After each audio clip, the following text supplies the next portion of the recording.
a God. So how has science made us go away from a concept of a originator or a creator without understanding more about the reality? Because science has made us more and more aware of the intricacy of our environment, of our world, natural world, how things operate. We know better. Previously, some people may have attributed things to tooth fairies or aliens or whatever, right? But now we know why thunderstorm happens. It's not because of a thunder god called Thor, right? We know why there's a rainbow. It's not because there's a god of rainbow and God puts it there. There is a mechanical reasons in our natural universe. When we observe and understand the natural laws, we appreciate the mechanics of this world. But I want to know from you, what's your name, sorry? Sophia. Sophia, I'm Mansour. Sophia, nice meeting you. I want to know how knowing the mechanics of our universe, of our world, somehow makes us to disbelieve in the creator of our universe. Well, as I said before, I'm agnostic. So, what do you mean by that? Because I mean, that means that I don't believe in religion. I don't believe that there's a God, but I don't say, but I do recognize the fact that there are things you can't explain. And I personally don't think that comes from a God or multiple gods or goddesses. But I also don't believe that. I think that it's hard to have both science and religion. I think it's hard to mix those two things. In a general sense, I agree, but in specific sense, I disagree. Islam, in particular, for that specific sense, always considered science and religion like with twin sisters. They don't contradict. Because if you were to read the Quran, it's always emphasizing, go and travel around the earth, inside the earth, go and see how God originated the creation. Do you not see the alteration between the day and the night, and the alteration between the sun and the moon, how they are rotating in its own orbit, constantly driving us to reflect and observe and ponder and make inferences from natural world into the controller, the affairs, the orderer, the creator, the originator of this universe. So science has always been, in fact, an encouragement from the Islamic teachings rather than suppression of that avenue. Always been. In fact, the scientific revolution, the Renaissance, happened precisely because Europe came in contact with the Muslim world, in which they're flourishing. They're flourishing in science and technology. Where in England, people, even the Queen of England didn't have a bath for a month.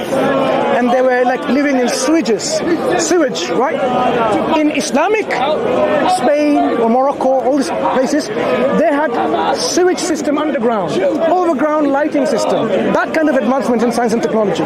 So Islam never discouraged anyone of critical thinking and understanding the reality. It's always been Muslim scientists were the ones who, when they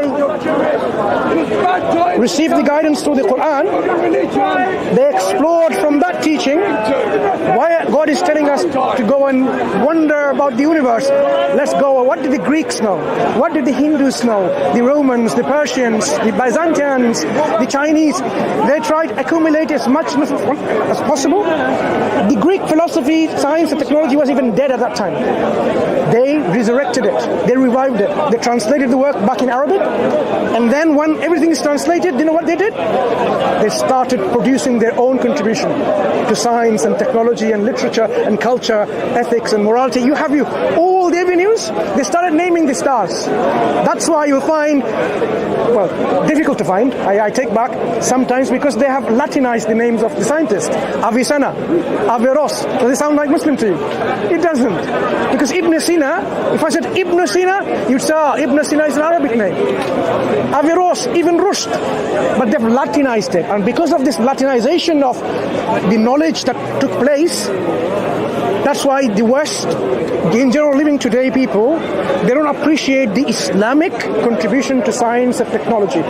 Did you know in medicine, Ibn Sina's medical textbook called Al-Qanun fi al-Tib is known as the canon. went through 17 editions at least in Europe as a textbook, over a few hundred years in Europe as a medical textbook. This is the level of contribution they made, that it went for hundreds of years as a textbook. A textbook written today is outdated next 2 years. Back then, the contribution they made in terms of whether it's a surgical instrument, whether it's optics and optometry, chemistry, you name it, it was there to last for a long time. So we don't consider it to be antithetical and totally contradicting these two fields of knowledge. When you talk about epistemology, Quran addresses us to be inquisitive, to know, to understand and to reflect. And even it says, do they have hearts that is closed? They don't want to ponder and reflect. You know, what's wrong with them? So when we talk about agnosticism, if you want to suspend your judgment into, I am not sure about whether a creator exists or not, because of lack of evidence or the non-clarity of evidence, we can try to help to have a discussion on that. But if you are saying, like, I don't even see a possibility with the tools that we are using to know whether the creator exists or not, then the discussion has no meaning, because there's no possibility of creating this equation. So it's very important for us to understand, what are we using? Our tools to ascertain the reality of something. For example, if I want to know how I look like, am I going to look at this stone floor? It's not reflective. I cannot see my face in it. It's not the right tool to use. I need to use something that is shiny and reflective, like a mirror. If I want to see 3D of me, my back and so on, I need more than one mirror, because with one mirror I can't see everything, because I'm a three-dimensional being, like back, this front, back and so on and so forth. But I think you're speaking exactly to my point there, the mirror thing, because I do not believe that we have the tools yet. Why not? They will come at some point. Why is our current set of tools? Like, let me tell you some of the tools that we have. Well, to me, the tools that I have been presented with. Okay, sure. I have seen. Which ones what are I've they? seen and what I've experienced have not convinced me. Which are the tools? But they will for sure convince someone else. No, they just have. We want to know what tools that you have seen and it's not convincing. Well, I don't believe that faith is simply enough. Faith isn't a tool. Faith is what you then take in using the tools. You see, information is out there, and you extract the information and you input the information, you say, that's my faith, because you've taken those in faith. So I believe in God because I heard or I knew or whatever that there is a God, and I've accepted that information. What makes you believe in God? I have tools, because that's now jumping the gun. No, that's jumping it. Let's address the question of how an agnostic would arrive in answering that question or ascertaining the truth of that question. But I would like to know how a believer arrives at. Believer has holistic approach. Many tools. What is their tools? Okay. What are your tools? The tools that we have intuitive tools for intuition. Yeah. We have rational faculty, intellect and rationality. We can reason, we can use inductive reasoning, we can use deductive reasoning. So you believe that all humans are reasonable creatures? If they're using reason, they're reasonable. If they're not using reason, like I had a discussion earlier, I left that discussion because I felt like I was speaking to a brick wall. Then I said that's not a reasonable discussion. So people need to use reason to have a reasonable discussion, and you can say they're acting reasonably. And what do you define reason as? And who decides what is reasonable and what isn't reasonable? There are many things. We use lots of principles from logic and philosophy, language. For example, we would say there is a principle that is universally accepted by almost everyone apart from few individuals. It's called the principle of non-contradiction. Two things, mutually exclusive, cannot be true at the same time. Like, say, you exist and you don't exist at the same time. I cannot accept that. It doesn't make any sense. It's not reasonable to affirm that at the same time you are existent and non-existent. Yeah? So that's a principle of non-contradiction. I cannot affirm someone is a married bachelor because I know what married means, I know what bachelor means. I say something is unreasonable when they say, oh, there's a triangular circle. They're contradictory within their own concepts. So we can use that principle as one of the ways to use our reason. Yeah? There are various other tools. We have testimony as our source of epistemology. No. I'm generally speaking about how we can know about things and I'll be certain about. When I go to a doctor, I don't first look at his or her certificate on the wall. Sometimes it's not even there because I'm a local doctor. And I take their medicine. I trust them that they have gone to a medical school, they had an exam that they had to pass, and they went through a registration process with the GMC if it's in this country, and they have passed that to now safely practice medicine without causing harm. So when that doctor, he or she prescribes a medicine to me for my ailment, my illness, I feel confident that I'm not going to get killed by it. On the contrary, I should get well. I took that testimony by faith because he's a doctor. The GP surgery says he's a doctor. She's a doctor. I use my testimony from them and I accepted it. This is one way of knowing. Science is based on testimony. How many scientific papers, when people bring and publish something, is repeated with same experimentation with every other scientist in every other lab? No. Maybe some tests and observe, and that's it. The rest of the scientific community takes it by trust through their testimony. So testimonial evidence is one type of evidence. Each of these tools has their scope and limitations. I'm not saying you use it in broad enough. Revelation. With testimonial evidence, just to come back to that, usually with, let's take a doctor example, usually also a reason that you take that medicine is because it has been used before, and there is, as you said... Not necessarily. A doctor can prescribe, like I work in a hospital, and we prescribe medicines that has not been used for that indication before at all. New medicines, novel treatments. Novel, totally novel. Patients dying, first line treatment failed, second line treatment failed, third line treatment failed. Now we're trying to say, okay, might work fine. We have some in vitro or in vivo evidence in either, we haven't gone through the clinical trials properly yet in human subjects. There seems to be something that looks like it's going to be safe in use and so on. We will try that. Phase 1, for example. We do that. So not necessarily always. So yes, sometimes we can use something, but if they know that this doctor is a qualified doctor, in fact the doctors that we work with, they even roll as Professor of Experimental Medicine. There you go, the title says it all. So they are experimenting on medicines. The patient, when they sign the consent, they know very well that these are the risks that are involved because we don't know the true outcome. Even when a medicine is marketed, right? We collect information, even post-marketing surveillance. Yeah? Because we don't know all of it together, and then we develop and then we include in our SMC,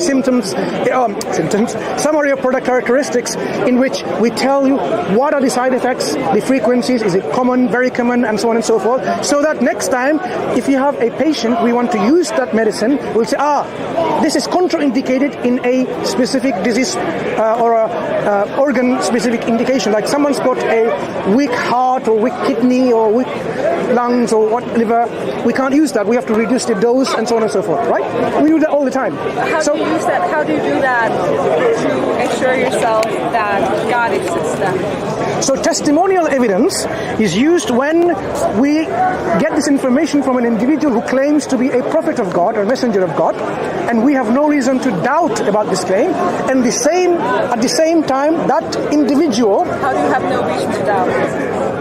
I'll explain. That individual at the same time brings evidence for support of his claim.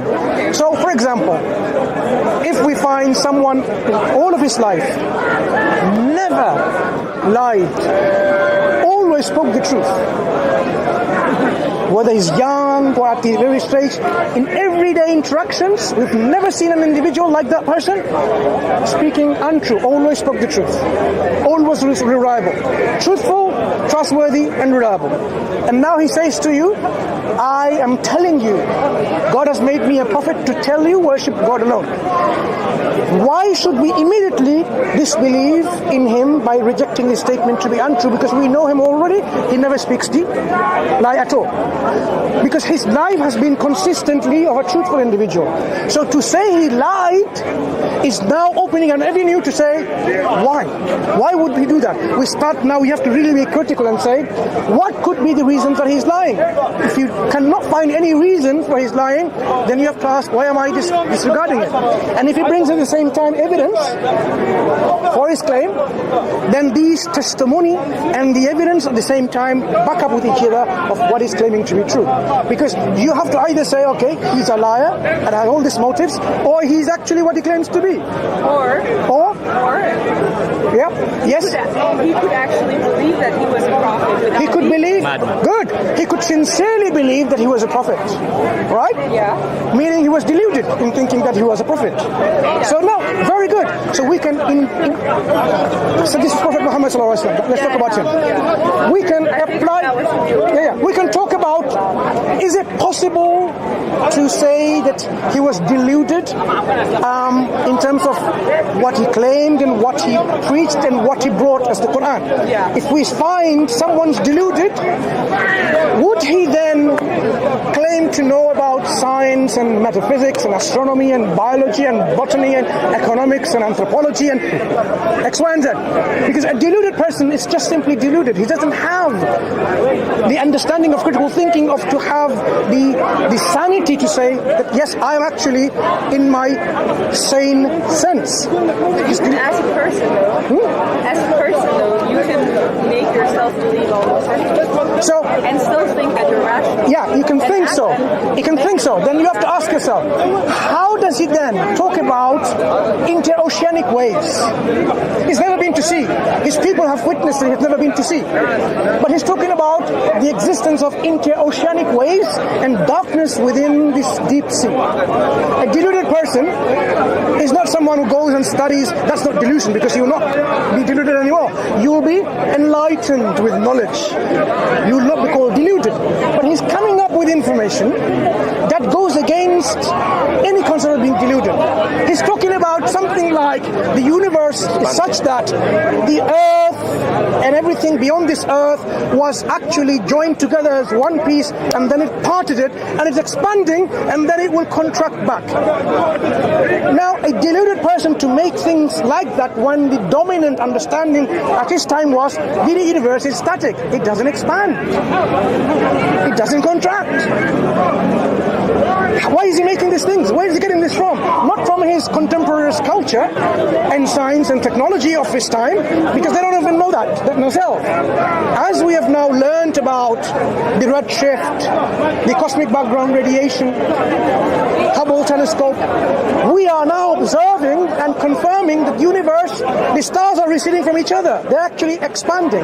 So at one point it wasn't as it's now. So they go extrapolate back to a point where there was absolute singularity, such a minute singularity of condensed space and whatever. That is what Quran is describing. At one point it was like one, and there was a separation. And that's what they're explaining about the inflation theories of Big Bang and inflation. But it doesn't stop there. It says it will be rolled back like a scroller's roll. There are a lot of scientists talking about now the fate of our universe, because gravity is such strong. What's going to happen to the universe? Is it going to keep on expanding, or is it going to come back? Right? Science is now dealing with this question. A deluded individual coming up with something so profound that today we cannot disregard that this is something that is untrue. He said something which now we are saying, yeah, that makes sense. Now we go through with all the submarines or go in space and look at the interoceanic waves. You know about deep sea currents. You can't just simply observe them with a diver, because you have the oceanic waves, but deep down they're sea currents, sometimes in opposite directions. They're like waves within the oceans. The Quran is talking about this existence of these waves. How does he even know that? He doesn't have a submarine, but he's talking about someone, the layers. Light passes through and there's darkness of layers until there's total darkness. Now we know that's the case. There's total darkness, and we are surprised that within those total darkness there are creatures, fish, whatever, they have their own light source. Yeah? So how does he know that this is the thing, in our natural phenomena? How does he know the common origin of a matter and cosmos is like this. I've given you 2 examples. So this is not just like many. I don't want to bore with examples, but to illustrate to you, someone who's deluded can be easily excluded by looking at what he has brought. It's not a sign of delusion. A deluded individual cannot bring you something like this and be so coherently explaining things going against the status quo of the scientific community and then says it's this. They're saying the earth is flat, the universe is static, and the Quran is saying no, it's not the case. What gives him that competence and confidence and knowledge base to make that information? So when we talk about testimonial evidence and we examine the life of the Prophet, if we consider him to be a prophet, he must have some motive for his. You make one motive which is sincerely deluded in thinking, and that's why he's saying I'm a prophet. But all the things that he's coming up with, it goes against a deluded individual. What could it be? Could it be that he wanted to have fame, authority, rulership, kingship? He wanted to be the leader. He wanted to have money and wealth. He wanted women. Guess what? All of that was offered to him. All of that was offered. He says, if you want to be the king, we'll make you the king. Because what happened was, as he persisted in telling people to worship God, avoiding worshipping the idols, their whole economy was being shattered. Because the economy, out of all of the things, is based on people coming in to have pilgrimage, bringing in money and homage and so on. It's a thriving economy of the Meccan pagans. And he's saying, no, there are no 360 idols. There's only one God. So all of them are false, redundant. So what about jinns? Jinns. What are jinns? Do you believe in jinns? Well, I'm agnostic. Yeah, exactly. So if you don't believe in jinns, how can you then bring a jinn to be a cause for all of that? Because you yourself not sure. If you're sure about the jinn, I can tell you, even the jinns cannot do certain things. They have their own limitations. Jinns are not divine beings. They are agents with reason, will, or faculty of choice. Either they accept or reject and so on. They may have certain advantage for being before us to have certain advantage in terms of technological advancement in their eyes, in their special avenues, because they're not like in our same dimension that we are like this. They operate in a different level. We can't see them. They may see us, but they have limitations. Even them, the Quran actually says at one point, if the jinn and the humans came together, قُلْ لَإِنِ اجْتَمَعَتِ الْإِنسُ وَالْجِنُّ, if they came together, to produce something like the Quran, they will never be able to do so. Yeah? So the jinns themselves do not have the capacity, and the Quran says, وَمَا يَنْبَغِي لَهُ. They say, وَمَا تَنَزَّلَتْ بِهِ شَيَاطِينَ. Shaitan or shayateen and Satans have inspired and revealed it. The Quran says, they have nothing about this. They have وَمَا يَنْبَغِي لَهُ. They have not the ability and the capacity to do so. Okay? And the Quran even says, this is not the works of shaitan. Okay? فَإِذَا قَرَأْتَ الْقُرْآنَ فَاسْتَعِذْ بِاللَّهِ مِنَ الشَّيْطَانِ الرَّجِيمِ. When you recite the Quran, seek refuge with Allah from the accursed Satan. So the Quran is saying it's not from Satan. Take Satan, إِنَّهُ لَكُمْ عَدُوٌّ مُبِينٌ. Take him as your open enemy. Don't follow. وَلَا تَتَّبِعْ خُطُوَاتِ الشَّيْطَانِ. Don't follow the footstep of shaitan. So we know that it cannot be the product of shaitan. His motives of being the kingship which he was offered, he rejected. Money and wealth, he rejected. Women, he rejected. So what is his motive? We lost thinking what his motives could be. Oh, did he want a moral reformation? How can he unite someone with this moral reformation? He's telling you, he says, بِأَيِّ ذَنْبٍ قُتِلَتْ. For what reason was that girl that was buried alive? Because they have a practice of burying the daughters alive. He says, why? Now, this was the status quo, and you go against it? I don't want to like it. So, if you want to, you just imagine, I'll give you a mundane example. The King of England in his parliament decides next week we're going to ban every single pub in this country from next week. No cigarette manufacturers can make any cigarettes. No one can consume any cigars. No one can alcohol drink. Nothing. Do you think they'll be able to pass that law through legislation? No. There will be uproar. They will overthrow King Charles. They'll overthrow the parliament because it goes against the status quo, the wishes and dictates and the desires of the people, which is so ingrained. So something like this was within the Arabian culture and belief system. The Prophet came to overthrow that. If he was to unite them, he shouldn't be using that tactic because it's not going to work.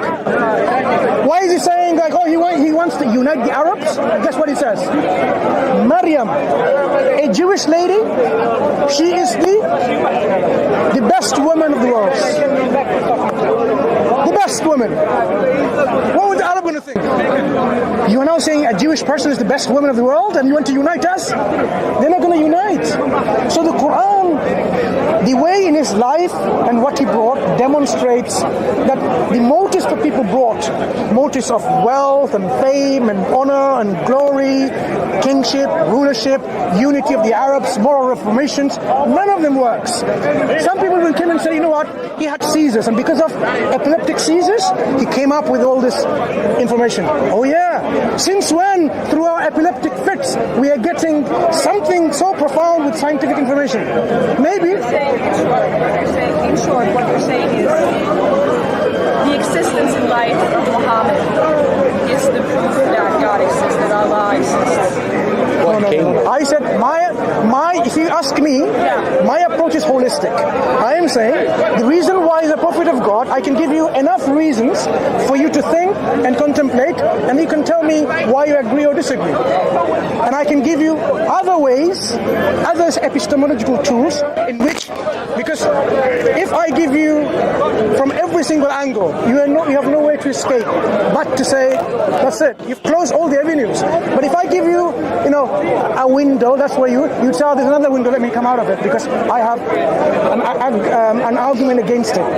Islam gives us these kind of evidence and arguments in which it's multifaceted. So the Quran says, for example, I'll give you something about the existence of this world and the origins of matter. Well, I'm gonna go on now. Yeah, that's fine. But listen, thank you so much for... Do you want to know why agnosticism can be made, clarified to lean towards with certainty that there is a creator? Because that's what I was getting at. Maybe 5 minutes? Not really, I gotta go. But okay. Thank you so much. That's fine. It was lovely hearing you. Okay, you take care. Go with you. Take care. Okay, take care. Bye-bye.